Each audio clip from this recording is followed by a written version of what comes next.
I haven't been in front of the camera in like a year. And like I still have the audacity to sometimes call myself a YouTuber.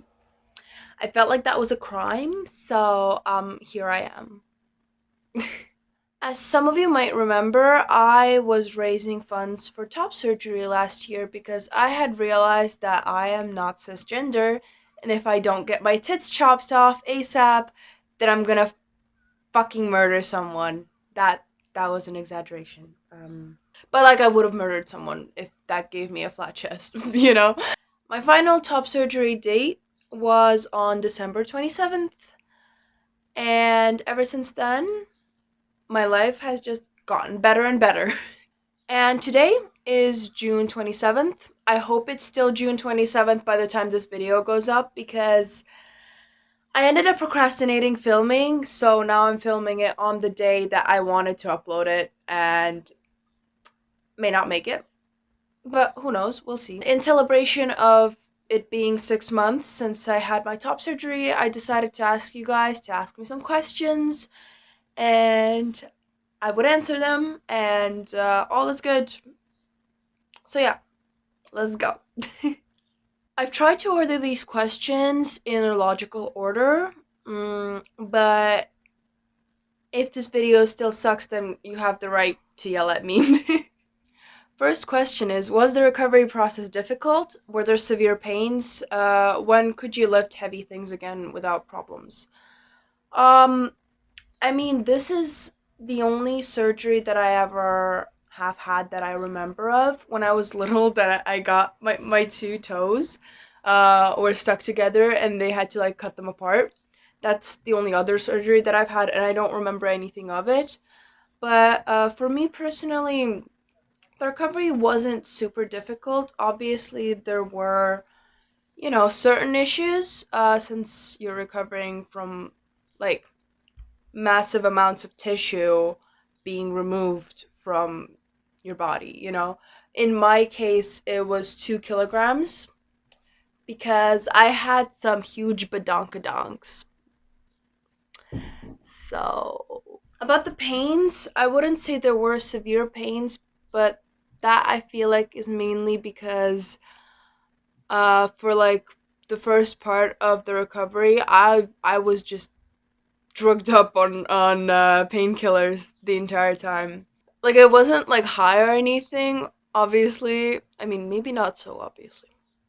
I don't know. Obviously there were like pains and stuff, but it was pretty manageable. I feel like the back pain from having to slouch while like in immediate recovery, that was more painful than like, the chest itself. It was just really uncomfortable to like straighten my back.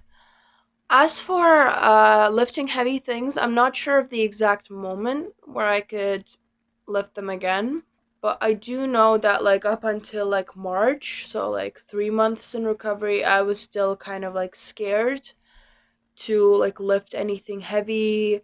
Obviously, this also depends on what you consider as heavy because like when it comes to, let's say, like cooking, then like I could lift a pan full of food like 1 month into recovery, no problem. But when we're talking like tables and shit, then like yeah, I didn't really feel comfortable lifting those until like 3 months into recovery or something of that sort. I'm just ballparking here. Second question, how have your top surgery scars healed? Do you still have to wear the compression vest? No, I do not have to wear the compression vest. You only have to wear the compression vest for 6 weeks. And then after those 6 weeks, for 2 more weeks, you need to wear it when you're being like physically active or like exerting your body. But I actually took a lot of like breaks from wearing the vest even before the 6 week mark when I was just chilling in bed or something. Because a thing about it, if you're wearing it 24/7, then like it starts to get really annoying really fast. So sometimes I would just, after the shower, I would just bandage myself up and just lay in bed um, without the compression vest. Because I just needed my body to like relax, and like if I was laying down and not sleeping, so there was no risk of me like turning over or anything, um then it was like a good moment for me to like rest. As for the top surgery scars, I can show you right now. Warning, I'm gonna flash the camera now. So this is what my scars currently look like. Got a tattoo. I think I got it in March or something. So yeah, if anyone is interested in getting tattoos like next to the chest, and like you don't have to wait like a super long time for that. But yeah, this is my chest. Obviously there are a bunch of things that you can do to like help your chest like heal faster, or like the scars to fade faster. Like for example, at the 3-month mark, my surgeon suggested me like silicone scar tape. For me personally, it didn't work out. It's all very individual. There's no one thing fits all. For example, with the silicone like tapes, I don't know if it's from like lack of air or some kind of like reaction or something, but like my scars started to like slowly open up again when I was using those. So yeah, always go with what your surgeon says, but if it doesn't work for you, then you need to figure out something else. I personally have been going pretty easy on scar care because I don't really care if my scars stay visible or not. I like my scars. I think they're cool. But I have been wearing like not silicone scar tape, but like regular scar tape on the scars. I took it off in order to like be able to show you the scars. Obviously, this is like literally the same scar tape that I used in early stages of recovery. Like back then, the scar tape was like holding the scars together, but now it's just helping to like put pressure on the scars because that helps the scar tissue like flatten and become more light and stuff. While you don't have to wear the compression vest, having some like scar tape or something of that sort to like compress down the scars helps with like alleviating or like softening the scarring. In my case, I just take the scar tape and just pull it over the scarring like this.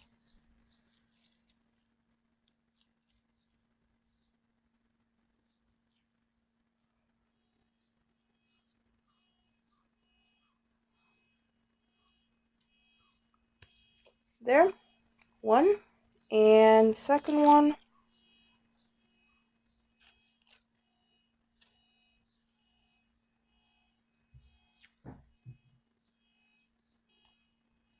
And yeah, you don't even need scissors for the tape or anything. Like, you can just rip it with your hand. Obviously, there are like, scar creams and stuff like that, but I personally just don't like the feel of having like a cream like under my clothes. So I just settled for just having the scar tapes. Yeah. All right, next question. What did you feel and think the first time you saw your chest post the procedure? And what did you do with all the binders and other things you used for your chest dysphoria?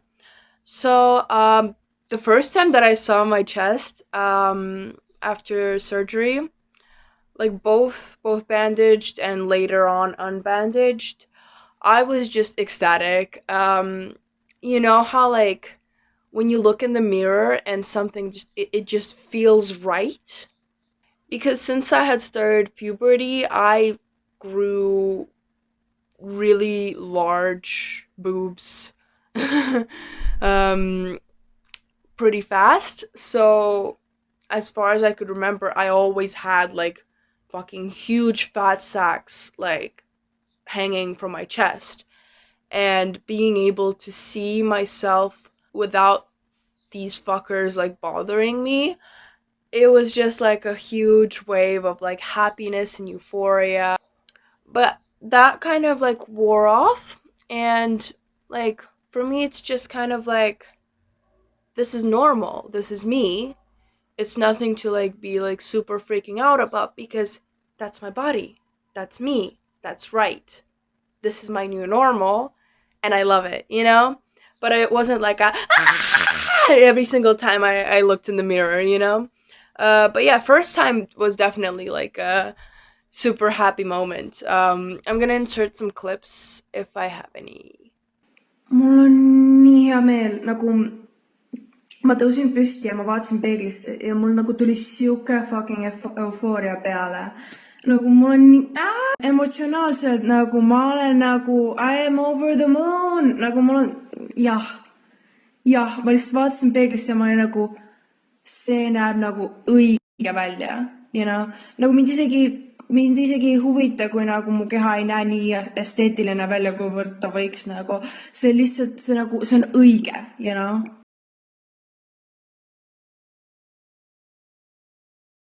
All right, next question. What have been some unexpected moments of euphoria after top surgery? Even though I like playing with makeup and cosplaying and all that type of stuff, and as you can probably see on my Instagram, a lot of the makeup looks I do are quite feminine. Even though I have that as like a factor, I was never like really that super comfortable presenting like super feminine, in the sense that like it was always a costume. It was like I was either cosplaying or I wasn't leaving my house when I tried on makeup. But since getting top surgery, I've become more and more comfortable with my femininity, which is something that is kind of unexpected because I thought I was a completely binary trans guy. Like last year, I came out as non binary, and then I came to the realization that I was completely just a binary trans guy.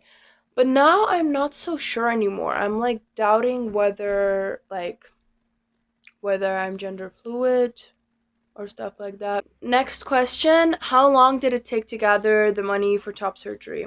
I started my GoFundMe in December 2020, towards the end of the year, and I got my top surgery, you know, in December 2021. So a year. Obviously, there are like multiple factors that helped me raise the money, because there was the GoFundMe. Like almost half of the funds for the top surgery were from the GoFundMe.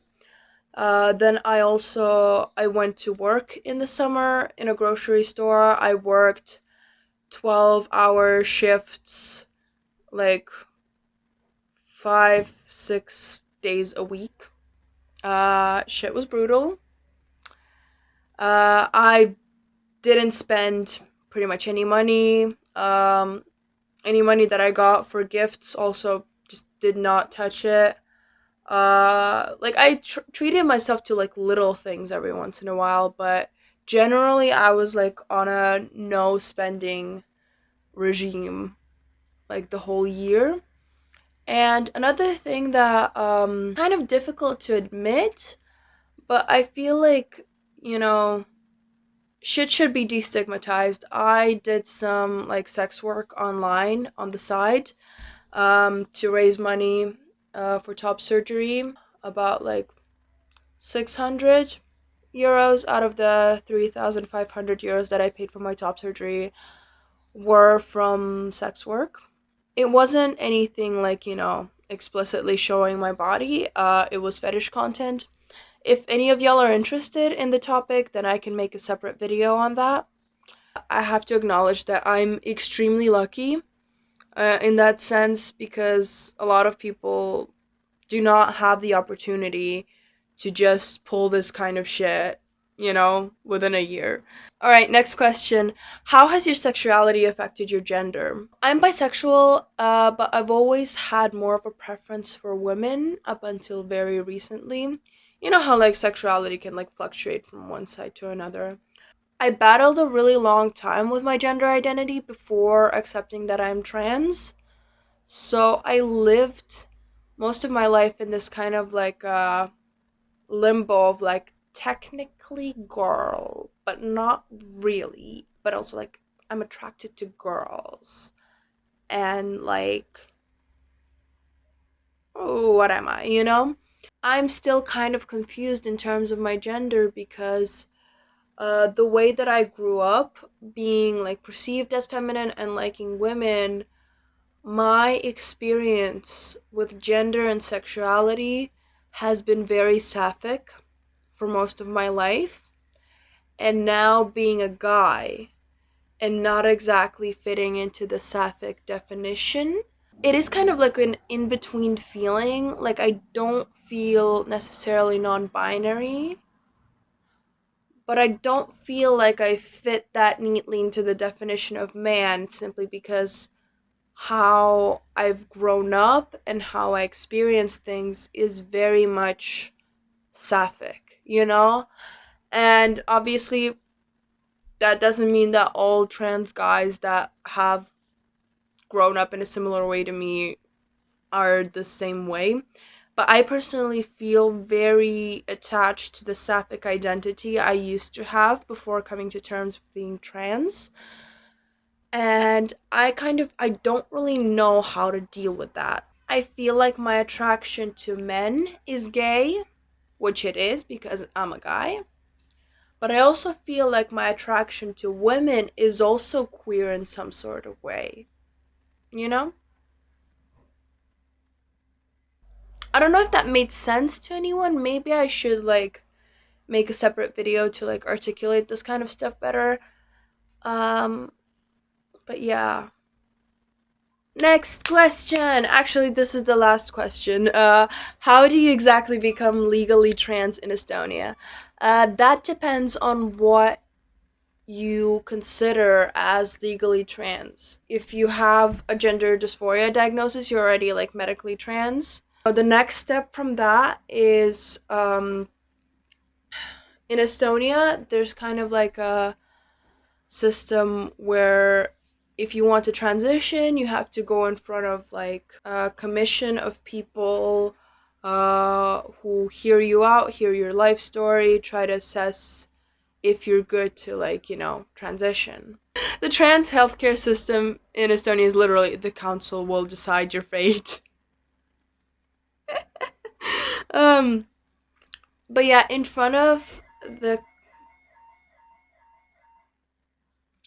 anyways, in front of the commission, it's decided whether or not you can start HRT, hormone replacement therapy, or whatever the next step is. If it's hormone blockers, healthcare basically. And then after that decision is made, you can start testosterone, estrogen, whatever the fuck you take. Um, because I know trans women take more than just estrogen, but I'm not really that educated on that kind of stuff. Some people also take hormone blockers along with HRT. A plethora of options. After a year, you can come in front of the commission again and apply for like permission to change your like name if it's like a fully not gender neutral name. Like officially, you're given the permission to do that. Um, and also they can change your like identity code because the first number of the identity code identifies sex. So my identity code starts with 6, indicating that I am female. And after a year, I will have to go in front of the commission and you know ask for them to give me permission to change that you know mm, so in the sense, legally transitioning, you just need to go in front of the commission once. Legally having your like sex, gender marker like on your documents changed and stuff. That's another year, and then you have to be in front of the committee or commission once again. So that just depends on which part of this whole journey is legally trans to you. Obviously, in certain cases, you can also take like steps to transition like earlier. For example, I legally changed my name last year already because my name, Renee, is considered a gender neutral name, so I didn't really need to give much justification as to why I wanted to change it. So yeah, there are definitely loopholes in the system, but the official path is You get diagnosed, you go to the commission once, you start HRT. After 1 year, you go to the commission again. Then name change, surgeries, sex marker change, everything, you know? Not all of these things are needed for everyone's transition, so. Speaking of the commission, I actually went in front of the commission in April, and I am currently 3 weeks on T. I currently take my T shots every 3 weeks. I mean, I've only taken one T shot. Today is actually my T shot day. So I'm just gonna, because I know certain people are interested in that as well, even though no one asked. Uh, I'm gonna film myself doing my T shot. Have a nice day. I hope you enjoyed the video.